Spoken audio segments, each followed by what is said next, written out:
Hey, it's Sherry here, and today we are talking to one of my most favorite people, Tracy Goodwin. I met Tracy in a coaching group, it was probably in 2019, and I always thought her work was interesting. Come 2020, and like many people, I was doing like dozens of webinars and podcasts, guest spots every month. And I had a beloved colleague and friend attend one of my webinars one day. She sits on a board of an organization, and I said, "Hey, I think this would be a good webinar for you to attend." And her feedback to me was, content was great, but you got to work on your ums. You were umming the whole time, and I was like, "What?" So I played it back. And I was like, geez, I really am. So in 2020, I was really focused on investing in myself in just growing in many different areas. And so I reached out to Tracy Goodwin and said, can you fix my ums? Not only did she fix my ums, most of them, she transformed my entire business. And, which is why I have her on today, she really has influenced how I coach fundraisers. You don't even know it, but there's so many different vocal masks and really mindset types of things that she was teaching me that I thought, oh my gosh, my clients need to know this. So I want you to really listen to her talk about what a powerful and most underutilized asset your voice is. Until you figure that out, as a fundraiser, for me it was as a business owner, you're leaving money on the table. And so I want you to listen to her. I want you to really just enjoy the uniqueness of her business. She's an amazing person. And I have just benefited so greatly learning from her, and so enjoy the conversation.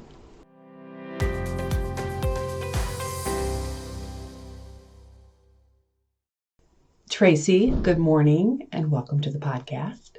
Oh my gosh, I'm so excited to be here with you today. Oh my goodness. So if I'm honest, and well, I hope I'm always honest to my listeners, but I was feeling like I want to ask Tracy to be on my podcast because we're going to talk about all the ways you've changed my life. But I was thinking like she's way too fancy to be on my podcast. So I'm just warning everybody that I have somebody really fancy on the line here today. Oh, okay, now the pressure's on. I got to be fancy now. Pressure's on. Pressure. You are. You're fancy, you're famous, all the things, and you work with famous people. I am not one of them, but you are so amazing. So thank you so much for taking the time to be on today. Well, thank you for inviting me. I was honored to be when you invited me and to come on the show. It's always such a pleasure to have conversations with you. It is a highlight of my life. I've told you that. It's like, don't we have time for a conversation? Yes, that's what we're going to do today. Now, here's how I've prepared for this podcast. I turned my head to the left, which is a paper. Here it is. Of all the things that you told me when we worked together. It's like I have it printed. It's up on the wall. This is how I've prepared. I reread all of your amazing little sound bites that live in my head now and have changed my business and frankly, have changed how I'm coaching my clients. And so if I'm looking over here, it's like, oh yeah, remember that one day when you said this. So here's the scoop. We worked together in 2020. We started, and what's funny is I looked back, we started in Q2 of 2020. We all know what was happening back then. And I've said this many times, but your business or my business has changed because of you. And we're talking about psychology of the voice today, and you're gonna help all of us understand that. But you really helped me see what an asset my voice could be in my business. And for someone who just reached out to you to say, hey, can you help me with my ums? And gosh, I'm doing like 100 webinars a year, and I think they can be better. I had no idea what you were going to drop on me. And I, to this day, use your work every day.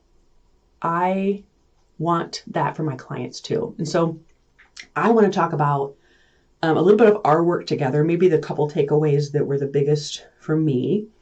And then what I realized is literally as I was coaching my clients and coaching them to sit down and ask for money and large sums of money, very quickly I was starting to see like, oh, that's what Tracy was talking about that last week. That's that vocal mask that I was hearing. And so it's just been so influential, whether you know it or not, even with my clients. And I know some of them have hired you because I talk about you all the time. And they've had just as amazing experiences with you. But I think, Tracy, the biggest thing that you've helped me with is really owning who I am and letting that come through. Again, in fundraising, that's the best thing you can do too. But one of the phrases here says, your expertise is not in question. Be vulnerable, like stop performing. And I just love to hear about, maybe we'll just start at the top and really just hear about your work. And I struggle to describe your work. I'm struggling right now a little bit because it's just so transformational. And yes, it's voice work, but it's so much mindset work. It's so much inner work that's behind it. That's right. And I think that is the hardest question that anyone can ever ask me is, tell us what you do. Because if I use the words voice coach, the people that know my work immediately say, don't ever call yourself a voice coach. That's not what you do. It's way bigger. And I think, there's a client of mine that's in academia. And I remember when I worked with her and she just stopped and looked at me and she said, this isn't voice coaching. This is identity. And I think she really nailed it in a way with that phrase. But I do work with the voice, the most underutilized and important asset we have when it comes to success, relationships, connection, all the things. But I approach it from a totally different perspective. I have a 30-year body of research and work that is based on what is in our head. This is where psychology of the voice came from. What is in our head is going to determine how we use our voice. And then the flip side, which this is why they call me the secret weapon, is I can tell you how what you're putting out is being processed in the subconscious of your listener. So it is a deep level of work, but it is, I just can't help but say it's a game changer because it is the piece that people are generally not thinking about. They're thinking about the funnel, they're thinking about the messaging, and all those things are important. But here's the thing. If I'm not going to listen to you, or if you're even going to be repelling me without knowing it, that funnel is irrelevant. So the work is psychology. Repelling. Oh my gosh. Yeah, repelling. And that's but even if you're not using repelling sounds, you are leaving, every person is leaving a third of their money on the table no matter what. And that was a research. Everything I talk about today is something I've researched based on sounds that I hear. I hear 7 layers of sound. I hear all the blocks and barriers, which are masks and blocks and sounds that are not working for you. And I hear your real voice underneath all of it. And that's what you were talking about is I can set you free to show up as who you really are. And it is when you do that, that the revenue follows, the connection follows, the elevated experience is created. And people say, I got to work with you. Secret weapon, that is exactly what you are. I just remember I was so shocked when we started working together. And it's a group. I know you work one-on-one too, but I was in a group setting, which made me a little nervous at first. But gosh, I learned so much from all the amazing other leaders in the group setting. But I remember thinking I would practice, or I'd say something, or I'd say, oh, let me do the intro of my webinar or something. And you'd say, what do you think about right now? I heard this. Unreal what you've tuned your ear to be able to do. I suppose that's the 30 years of fine tuning that you've done, but it really, you've made me aware of those. Can we be aware of subconscious thoughts? But you've made my ear listen differently to my clients. Just watching you go, oh, I heard something. It was fascinating. Well, you've got the legendary line about my work, and I don't know if you even remember saying this, but one day you said to me, Tracy, you hear sounds the size of a grain of sand. And I literally in that moment went, yeah, that's what I do. And I hear them. And it's like, okay, hold on a minute. Go back to 1 minute 32. What happened right there? Because that was a disconnect right there. They disconnected from you. Right. And so it's super, it's like you don't go to you don't go to the GP to have heart surgery. You go to the specialist. And I think that's how I feel about this work is it's so microscopic, but when it comes to introducing yourself, when it comes to selling, I've taken your phrase about the grain of sand and now I've added to it, yeah, but have you ever gotten sand in your eye? Because that is how so many people's voices are working against them and they're not even thinking about it. We don't wake up in the morning and go, all right, let me think about my voice today by default. It's something that happens just like our heart beating. We don't even think about it. Yeah. And so people don't recognize the power of it, or they think, well, I've got to warm up and I've got to practice and I've got to slow down and well, great, do all of that. But until we get in your head and rewrite that noise that's saying, they're not going to buy from me. Why are you bothering them? Because all of that is coming out in your voice and it is costing you. So let me say something, though, about what you said about helping your clients with this. I love that.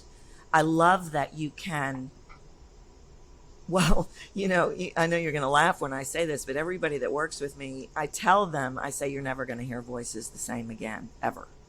And you don't. True.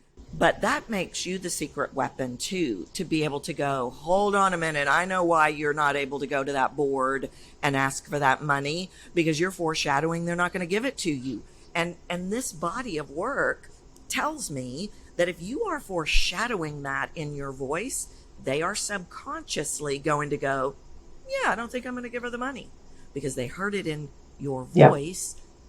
You told them what you didn't want. So they gave it to you. Tracy, this is why this has been so helpful in my coaching my clients. So, I work with nonprofit leaders who are killing it on so many levels. They're scaling, they're growing, but they need more unrestricted charitable revenue. That usually comes from individuals. That usually comes from those one-on-one conversations, major gifts conversations, if you want to call it that. Now, the other side of that is most of my clients are subject matter experts. They are lawyers and doctors and teachers and pastors and business people who are running and scaling their business, their nonprofit. But now, like, fundraising is on their list of things to do, or like growing a team of fundraisers. And so many of my clients have never, ever had to do that. And so there automatically is this block of like, oh, I don't like sales. And one of my coaches said to me, it's not that people don't like sales. They hate what they think selling is. And that was I was like, oh, that's the same in fundraising. Because, I hear it from board members or leaders, oh, I hate fundraising. I say, but there actually is a way. You don't hate fundraising. You hate what you think you need to be, or maybe in your case, what our voice needs to be or how we need to show up. And actually, if you are yourself, and your true self can come through, and you're equipped, and you have all the things in the training. It can be amazing if you show up as yourself. And so fundraising is not as scary as people think it is. But this is what I see all day long. I see people showing up as some version of themselves versus their true selves. Could you talk a little bit about, I mean, that's really the kind of the root of your work, right? It really is. The root of the work is the uncovering.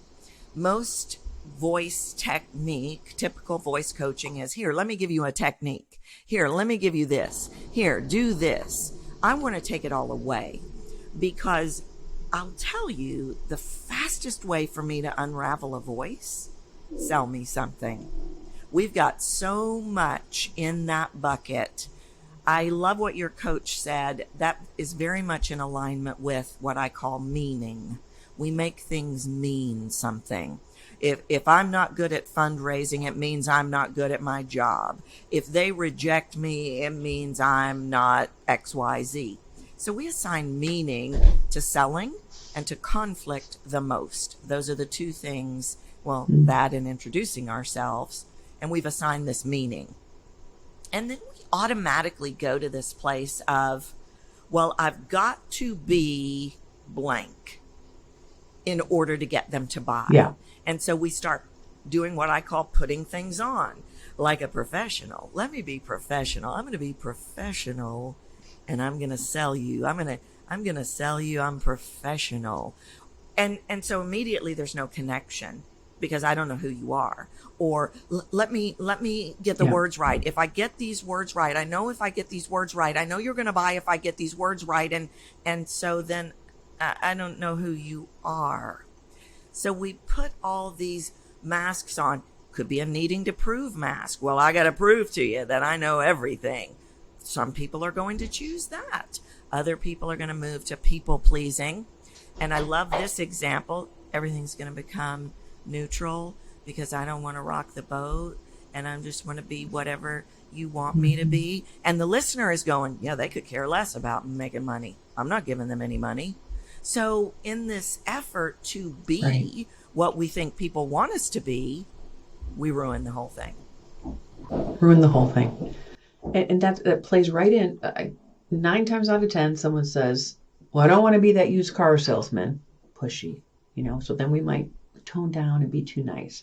I'm not begging for money. It's like, then we might come in too strong. And the best thing you can be is yourself. I love the peel away visual, Tracy, because that's exactly what you did. I came to you thinking you were going to add a bunch of things, but what you did was you peeled away. Mm-hmm. That's the game changer. Now, here's where I see this very often. You were talking about it the other day on LinkedIn. I see this when I'm coaching leaders who see themselves as introverts. Now I got to do fundraising, but I'm an introvert. I'm never going to be successful. But I will tell you this, one of my development directors that I've been coaching for a few years now, she's an introvert. She's very quiet. She's an excellent student, A+ student. She's thinking. She's an introvert. She's hit her goal every year because she's learned to show up as herself. Could you talk a little bit about what that mask is, or if someone's an introvert that's listening, what are those practical approaches they should be thinking about? Well, I think this really gets at the core of psychology of the voice in a way. So I want to say something about that, and then I can talk to introverts. The world gives us input. And the world says to introverts, you got to be like extroverts. I saw a sales coach doing a video the other day telling introverts they just better ramp it up and be like extroverts or they were never going to make any money. And I about fell off my chair. So the world tells us things, right? The world says, it starts before we're 5. That's psychology of the voice. And the world is telling introverts they're not as good. They don't get it right. They have to be like extroverts. Extroverts are better. And so that's the first problem. I worked with a woman the other day, and I use her as an example in this story. And she was really ramped up, and she was really talking to me like this. And I'm like, okay, this is not who this woman is. And I said to her, because I could hear who she was. And I said, are you an introvert? And she said, oh, yes. And I said, then why are you doing this? And she said, because I was told that would instill confidence in my buyer. So what that does is it puts on a mask of cheerleader. I'm going to ramp up. I'm going to be like an extrovert. I got to be the extrovert. I'm not an extrovert. And it's, it's 100% great to be an introvert. People are stunned when they find out how shy I am. I am shy, but I'm working from the best version of me. And so I would say to an introvert, we can talk about vocal energy for one thing. I work at a really high vocal energy. This is who I am. But yet an introvert should not try to work at my vocal energy. They should find their best vocal energy. So the world has said to the introvert, you've got to be like them. And I say, I don't want you to be like them. That's not who you are. Let's find the best version of you. Where are you your best? Well, it's when I'm in a conversation with somebody I trust. Okay, excellent. Then we're going to turn everything into a conversation with somebody you know, like, and trust. Because that's how we're going to get the best version of you, which is what I'm after, not becoming an extrovert. And that's that salesman thing, that car salesman thing. When, like, that sales coach says, you got to ramp it up. Okay, you do. You're going to be like the car salesman guy that you're trying not to be. Tracy, I think you called me out on this even when we were working, because I was showing up, or I wanted to make sure that people saw me as uber professional. Like, if a board member sees this, I want to make sure they know I'm professional. And what you helped me, sometimes I say silly phrases and belly laugh and all the things. And you helped me say, like, well, where are those Sherryisms? I remember soon after working with you, I did a webinar or a seminar or something, and I was just being me, and you helped me do that. But I said something like, well, that's plain bonkers. Like, I mean, something just kind of cheesy. And I remember this client, which I got, reached out to me and said, they quoted phrases back to me. And I was like, oh, those are my like weird phrases. Did I use the word bonkers? Like, do I sound like an 80-year-old saying that? But it was like, oh my gosh, because they were connecting with the real me and not some version of myself that I had been bringing to webinars. Mm-hmm. I think this is really important. And I think this dovetails into things around connection and where we might go wrong in higher stakes situations that we feel like a recession coming. So I remember that conversation, and I remember basically the gist of it was, if you are this fun, we have to work with you. Yes. Okay? Yeah. And this is the biggest problem I see. I work with entrepreneurs, I work with small business owners, I work with professionals, I work with nonprofit people, obviously. The people in the professional space, and I'm not saying entrepreneurs aren't professional at all, they have this in their mind that they've got to be professional. I have to be professional. So I'm going to put on my professional mask. And my first question is always, what do you think the opposite is? What do you think you're going to do? Because you're acting like you're going to do a keg stand on the conference table with your shirt off or something. Yeah. There's not this extreme. There is not this extreme. And you can't put that mask on a professional.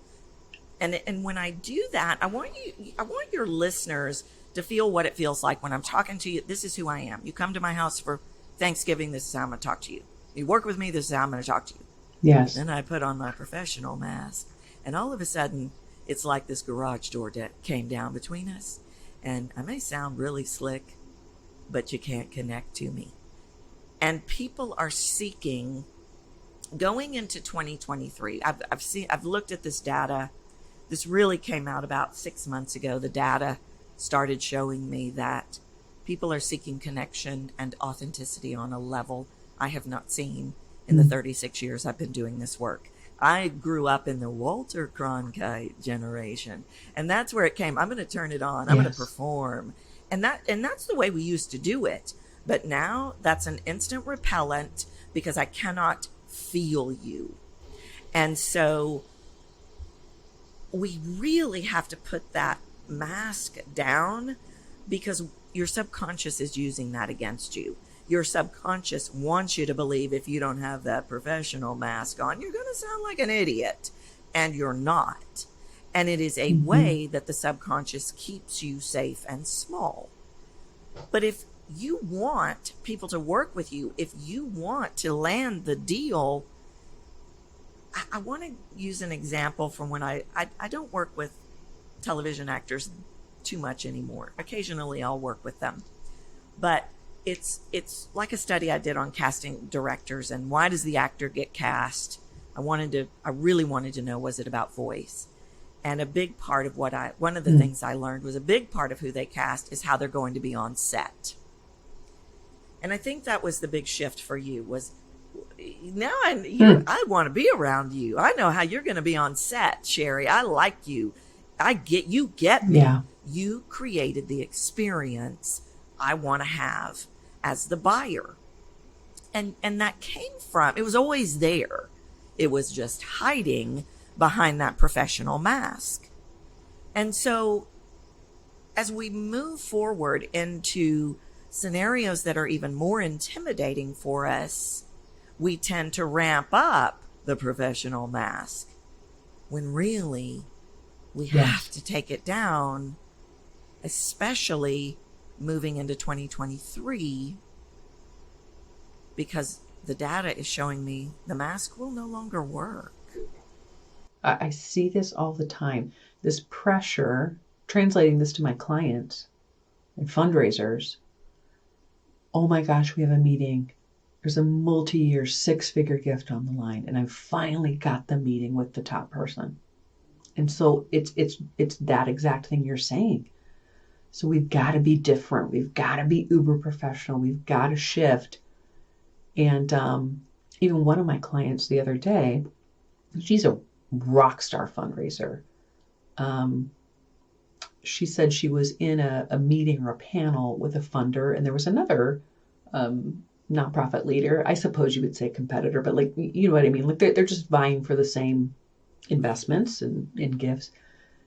And she was kind of saying like, I think I need to change my story. I need to change how I'm approaching telling the story of our organization, because she's a founder.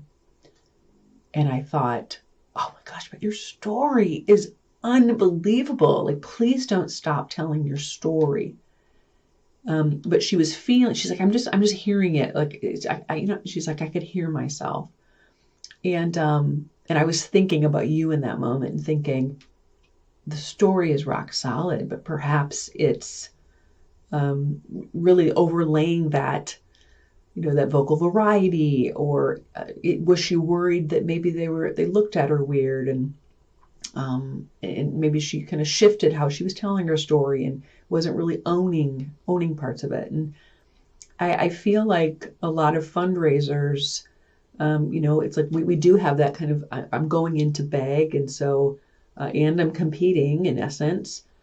And so I wanted to say to her, it might be your voice. It might be, that I'd love for you to share the stat if you have it, Tracy, but like the element that people lose interest within like 6 seconds or something, like just that constant need to keep people engaged. And maybe that's what needs to shift. And it's not the story, but it's how it's being delivered. Tell me how you would coach her in that situation. There's so much. Now my mind is racing because there's so many moving parts to what you just said. First and foremost, when I started doing this work, the human brain's attention span was 3 minutes. The human brain's attention span now is down to 4 seconds. 4 seconds. So the brain is seeking movement. Wow. And the world has taught us, get the words right and you'll get the deal. Get them to the outcome and you will get the deal. And this, in the story you said about they get all ramped up before they go into the making the offer, whatever it is, they're working from the wrong place. So we've got several factors here. We've got, first of all, you're in the outcome, you're trying to get the words right. You're pushing me to the outcome. I don't even know where the outcome is. I don't even know where you are. So you've missed the connection right there. And then you're putting all the work into the words, which means you're getting up in your head, which means what I hear vocally is banana, banana, banana, banana, banana, banana, banana, banana, banana, banana, banana, banana. And everything sounds the same. And so my subconscious goes, oh yeah, I know what she's doing. I gotta think about what I'm gonna do. I got a meeting later. I check out. So it's on you. It's really on you. You didn't captivate me because you were not working from the right place. You did not utilize your voice in such a way that it made me feel.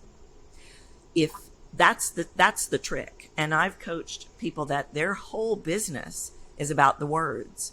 Screenwriters, messaging experts, and they will say to you, they'll say, I can write you the best words you've ever heard in your life. But if you're not going to say them in such a way that makes people listen, you've wasted your investment. And I have to be able to use my voice in a way, Sherry, that delivers the experience of what it is like to be on set with me. I have to be able to make you feel something. I have to reveal what I feel so that you can go, ooh, I like her. I get her. That right there, that's what I want right there. And that's feeling. The only instrument we have to do that is our voice. Science has proven it is not the words that make us feel. It is the expression of the words that has the power to make me feel something. So if you are not bringing that to the table, then you are delivering banana, banana, banana, banana, banana, banana, banana, banana, banana, and then you're going, why won't they buy? Oh, I guess I'm really bad at selling and fundraising. And then you're in this repeat loop. You missed the boat. Yeah. I love your little practical examples. I'm sitting here thinking of the time when you were talking. I think you used the word chocolate pie or blue, and how the shades lay on top of that. I'm just to give an example of, I just love hearing you kind of lay shades on top of what you're talking about. Sure. So the pie example is a legendary example, and it is how I teach degrees of emotion. So we have degrees of emotion. We all do. Yet everybody gives everything the same degree of emotion. And I'll say things like, I'm sorry, but a ham sandwich is not a fire. Why are you saying them the same? So let me actually jump to blue on that. There are a lot of shades of blue. And let me tell you something. Navy isn't baby. Yet what we do is we go, yeah, it's a blue thing. No. You just missed an opportunity for impact. This is how microscopic I get in this work. Is navy is strong, it's powerful, it's angular, it is blue. That is not baby, friend. Baby is soft and gentle and it's blue. It's light. And when we can bring that degree of shades to our work, we are now moving into the capability of touching the senses of our listener. And then when we can touch their senses, we can touch their emotions, and we create an emotional connection. Well, there's tremendous data that says when there's an emotional connection, people buy. So the degrees of emotion, I teach it talking about chocolate pie. And I really love chocolate pie. It's like my favorite thing. I have this thing for chocolate pie. It goes all the way back to my childhood. And if I tell you I love chocolate pie, you're like, okay, who cares? Why are you talking about pie? I came here to learn about voice. But when I tell you that I really love chocolate pie, what I have just done in that moment is plugged something into your subconscious that triggers a love you have for something. And it doesn't have to be pie. It could be noodles. But now all of a sudden, we're talking on another level. And we're not talking about pie and noodles. We're talking about love that we both get. So now you're going, you know what? I'm going to line my noodles up with her pie, and we're going down the tracks together because she gets me. And so now we're communicating together on a whole nother level. And that's where I like my people to be. They're moving far beyond words. They're making it crystal clear what the experience they're going to deliver is. Because that's what people want to invest in. They want to invest in you. They want to invest in the experience you are delivering, not you getting the words right. Yeah. And they want to invest in the experience. I'm going to bring it up because you did. No matter if we think the economy's in the tanker, or no matter if we're in a pandemic. You probably too, just like my fundraisers, I'm starting to hear, but what about the economy? I don't mean to dismiss it, but I when they say that to me, I'm thinking, not if you've done the work to show up as yourself, not if we've built the relationship. Are you hearing this too? I'm just wondering how you're really advising people through that fear and that, kind of projecting that it's going to be awful. So we need to do something different. So let me tell you what you need to do different. You've got to show up vocally like never before. And here's why. If I've got 32 options to give my money to, all of a sudden your voice became the most powerful instrument you have. Because if everybody else, if 31 of those companies are going banana, banana, banana, banana, banana, and you're bringing your words to life and revealing the experience and making me feel something, you just got the competitive edge. Because maybe as a donor, I am going to tighten my belt, so I may be even more careful about where I'm giving my money to. I need the slam dunk. The slam dunk is going to come from the one that makes me feel something. And this is what people are going to do. They're going to go, oh, I don't know. I don't think they're going to buy. And I don't think they're, it's bad. The money's bad. And so this is that mindset piece you were talking about. And then they're going to go into the pitch and they're going to be in the outcome of they're not going to buy. So they're going to foreshadow it. And this is what the buyer is going to hear, something that is not going to make them feel good about the situation. And then here comes my guy.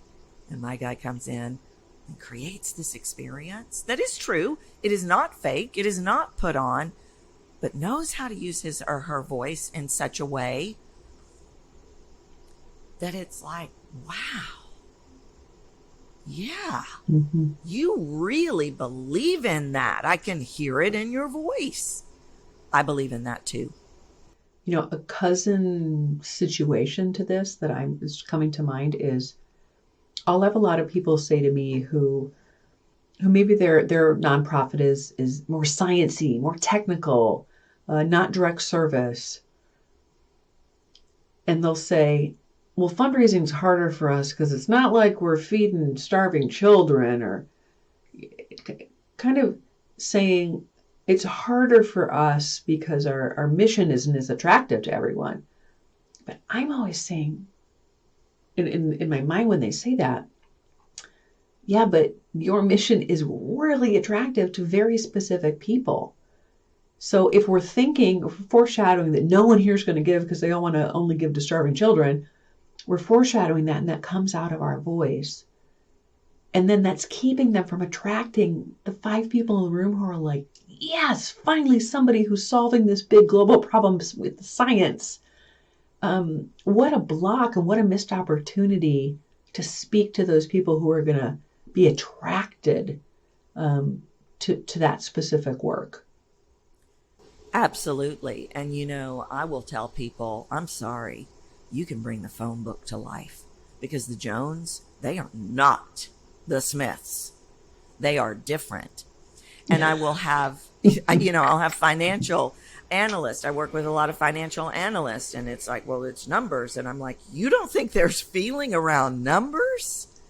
You need to think again. And the woman that I talked about that said the thing about identity, she's a scientist. And when she plugged this work in, her awards went through the roof. Her speaking request went through the roof. And she started bringing science to life.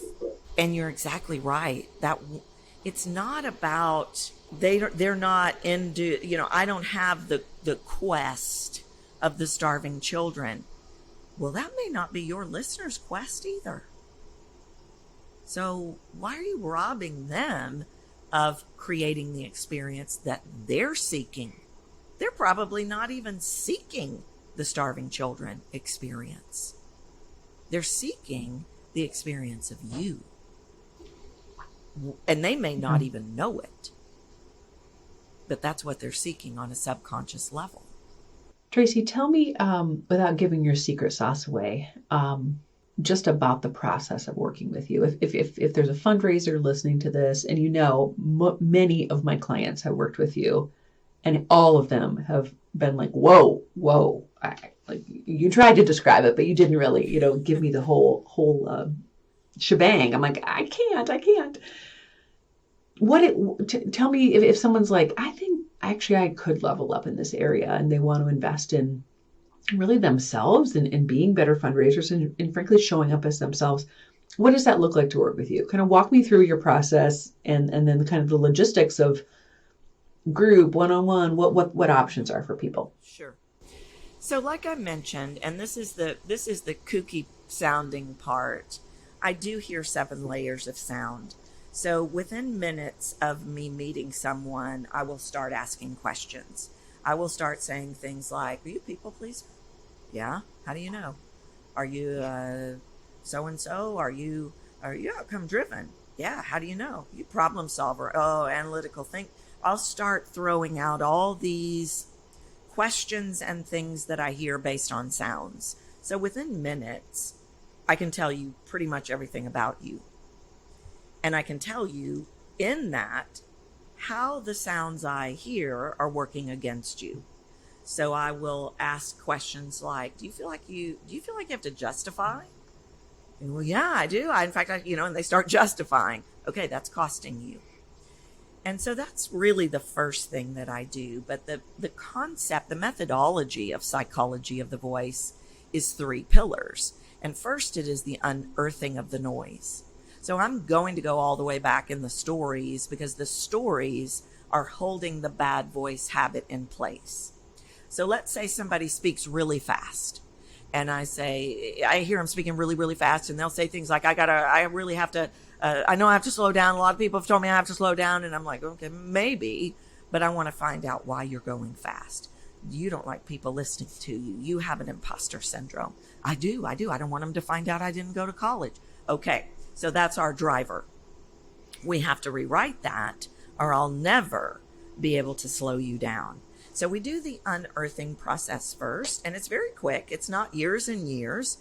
And then I move into the actual habits themselves. What are the sounds that you're hiding behind? Are you being a professional? Are you talking really fast? Are you talking really loud? Are you staying on the same note? And then when I pull all those layers away, that's layers 1 through 5. And then I get to all the sounds you're not letting me have. Like, you're really fun. Why aren't you letting me have that? And so I set free those sounds. And that's where we really get into the shades and the shades within the shades. And you know how relentless I am. I'll have you do a sentence and I'll be like, you missed 5 opportunities. Take it back. Because there's so much we're not doing. So that is the process. Now, because of psychology of the voice, I don't teach a cookie cutter system. I can't. There is no, all right, slow down, say it louder. That doesn't work for me because everybody's voice stories are different. Everybody's voice habits are different because of those stories. So I do coach people one-on-one, but I do have a really cool group that is max 8 people. And it is coaching every week. It is teaching to the individual in the group every week, all trying to get to the same goal. And sure, confidence, connection, the ability to captivate the room, all of that is in there. But the true work, the true job for me is the inner freedom. It is the identity piece, where I can get you to a place where you are no longer questioning that you don't have the words, you know that you do, where you can show up as the authority, where you can work from the right place internally, and where you can create this experience. So the group is now, it's about 12 weeks. I've added some coaching labs to it since the time you did it a couple of years ago. It's about 16 weeks max. And it's very small, high touch group. And we get in there and work. I make people do video homework. And so every week in between the sessions, people are putting in videos and I'm coaching them on those videos. I'm pretty much, as we say down here in Texas, riding you like a wild bull the whole time you're with me, because my mission is to get you results. And I feel like the magic, Tracy, I know many of my clients have done one-on-one and it's been magical, but you learn so much from a group setting, because watching you coach someone else, you're like, I don't think I do that. Like, oh my gosh, I do that. It was really interesting to hear people who do very different things than me. And I think that part of that trained my ear too, to say, oh, I think she's going to say this. I think, it was just, I just benefited so deeply from meeting amazing other leaders, in your group, but B, just hearing you coach others made me better. So I would encourage people to not dismiss any sort of group setting, if they've never done that. It really is a very magical group, I think. It's a very safe container. I am quite direct in what I hear, and I do say what I hear because I don't believe I'm serving you if I don't. But there's so much magic to it around even effective communication pieces. Tell me how you're making that offer. Okay, we do have to look at the words there because you're doing X, Y, Z. But I think the group is the most magical thing. Sure, solo sessions are great, but you learn so much. And my groups always bond. It's always the perfect combination of people as well. And they're so supportive. And I just think it's a really special container. I really love it. I've had coaches over the years that want me to move to a model of tons of people in there, and I just can't go there. Because it felt like one-on-one coaching, because really we all get our time. Yeah, it really is. It is. Tracy, what's the best way for people to find you, reach out to you? How do you want them to connect? So on LinkedIn, I am Tracy Goodwin. But the rest of the social medias, I'm Captivate the Room. And of course, my website is captivatetheroom.com. You can follow me any of those places. Feel free to send me a message if you have questions, or if there's any way I can help you. Contact me, follow me. I have a YouTube channel. I have a podcast, Captivate the Room, where I am always dishing out the I don't want to call them techniques, but always dishing out the psychology of the voice strategies weekly. And of course, you've been on the show. I have a great interview with you on the show. I have. Back on the show. We got to get you back on the show. It's been a while. Yeah, I've sent that podcast to a lot of people. And everyone's always like, oh my gosh, I've never heard of such a thing. So right. I look it up often, Tracy. Tracy, thank you for what you've done for me, my clients. I just love every time I have a conversation with you, I learn more. So I just appreciate your time. Well, thank you so much for having me. It's just been really, really great to see you. Awesome. Have a good one.